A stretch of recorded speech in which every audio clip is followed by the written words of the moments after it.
Hello friends, नमस्ते प्रणाम। हमारे चैनल में आप सभी फ्रेंड्स का स्वागत है और अभिनंदन है। तो हम लोग बहुत ही प्यारा शिव भजन गीत लेकर आए हैं जो शिव चर्चा गीत है। आप लोग जरूर सुनिएगा और अपना प्यार दुलार आशीर्वाद जरूर दीजिएगा।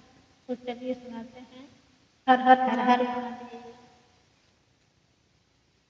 गुरु के चरचवा बिनु लागे नाही मनवा धनवा एहि जा रह गई है।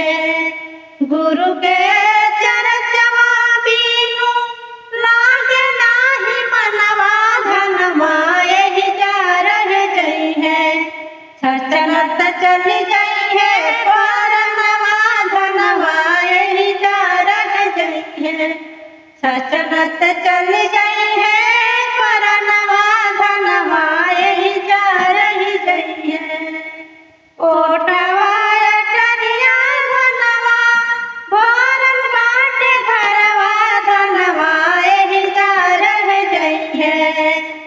ओटवा अटरिया धनवा भरल बाटे घरवा धनवा एहि जा रह गई है।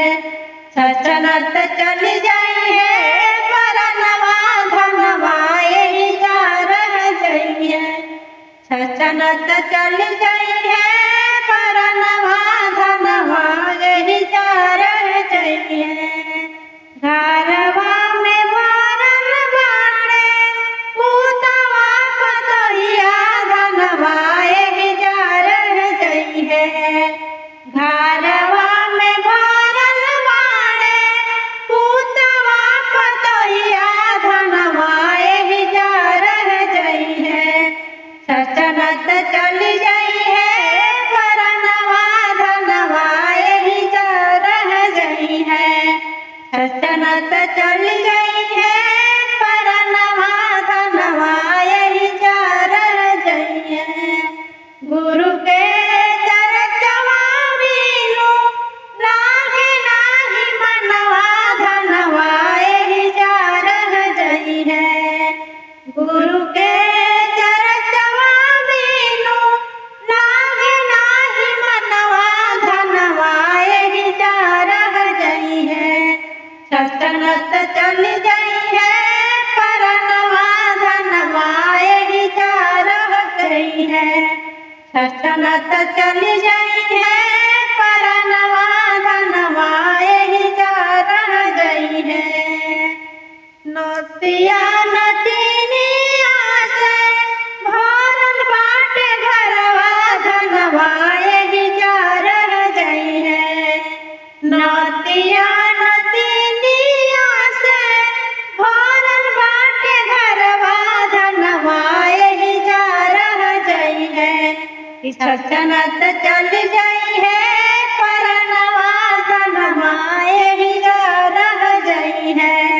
सचनत चली गई है परनवा धनवा एहि जा रह गई है। गुरु के चरचवा बिनु लागे नाही मनवा धनवा एहि जा रह गई है।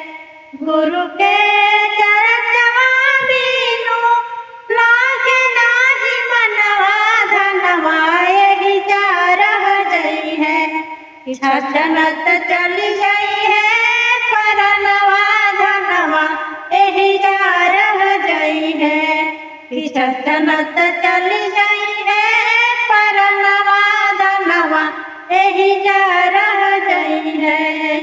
हमारो सजनवा से भरल बाटे मंगिया धनवा एहि जा रह गई है। हमारो सजनवा से भरल बाटे मंगिया धनवा एहि जा रह गई है। सचनत चली गई है परनवा धनवा एहि जा रह गई है। सचनत चली गई है परनवा धनवा एहि जा रह गई है।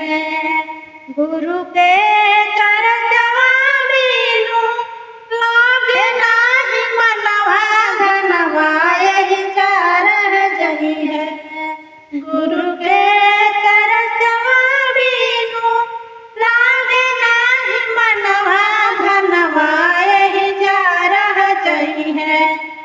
छछनत चल जाई है परनवा धनवा एही जा रह जई है कि छछनत चल जाई है परनवा धनवा एही जा रह जई है। हर हर महादेव।